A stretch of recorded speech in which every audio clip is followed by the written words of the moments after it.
Quand le fait que votre enfant se fasse expulser de Disney est devenu votre plus grand moment de parentalité, ma fille de 9 ans, Béatrice, a été renvoyée du voyage de fin d'année à Disney de son école pour avoir détruit des objets d'une valeur de 2000 $. La présidente de l'association des parents d'élèves, Madame Burnett, m'a appelé depuis Magic Kingdom avec une voix furieuse. Madame Burnett, si vous n'êtes pas à Disney dans 3 heures, j'appelle la police. Votre fille a détruit des milliers de dollars de biens et a gâché toute notre célébration de fin d'année. C'est une destruction criminelle et elle sera poursuivie. J'entendais d'autres parents crier en arrière-plan. J'ai tout laissé tomber et j'ai conduit pendant 3 heures vers Orlando, le cœur battant. Béatrice avait vraiment insisté pour participer à ce voyage de fin d'année. En tant que mère célibataire infirmière, débourser 1000 $ m'avait demandé de faire des heures supplémentaires pendant 2 mois, mais elle avait promis de bien se comporter. Pendant le trajet, Madame Burnett a encore appelé 2 fois, disant que ma fille était en crise. À mon arrivée à la sécurité de Disney, j'ai vu Béatrice assise sur un banc tenant des ciseaux. À ses pieds, il y avait des morceaux de ce qui avait été de magnifiques oreilles de Mickey. Elle n'avait pas l'air triste. Madame Hodges, la présidente de l'association, était là, enregistrant tout avec son téléphone. Et qui, c'est une atteinte à la propriété. Ces oreilles coûtent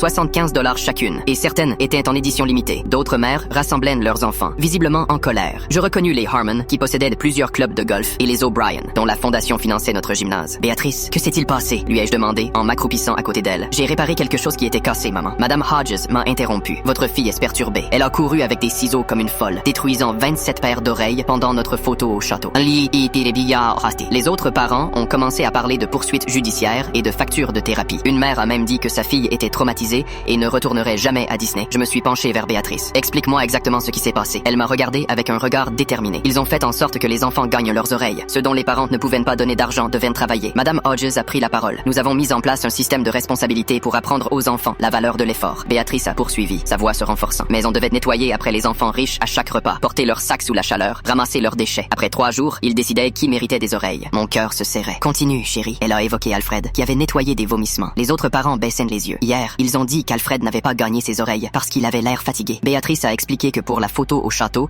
seuls les enfants avec des oreilles personnalisées étaient devant. Alfred devait rester à l'arrière sans oreilles. Une mère a murmuré que les photos étaient censées être une surprise pour les parents. La voix de Béatrice a tremblé. Ils ont donné 3 paires d'oreilles à Alina parce que sa mère avait payé des passes VIP. Elle a même jeté une paire à Alfred. Alors pendant de la photo, j'ai tout coupé. Si Alfred ne pouvait pas avoir d'oreilles après avoir été traité comme un serviteur, alors personne ne le méritait. Je devais détourner le regard pour cacher mon émotion. Madame Hodges s'est exclamée. Elle a détruit notre propriété. J'ai demandé que deviennent les enfants qui ont nettoyé. Madame Hodges a hésité. Eh bien, ils participent à toutes les activités du parc. Une autre mère a précisé rapidement que les enfants de bronze ne pouvaient pas entrer dans certains restaurants. Béatrice a ajouté, Alfred a eu une expérience VIP et ses premières oreilles de Mickey.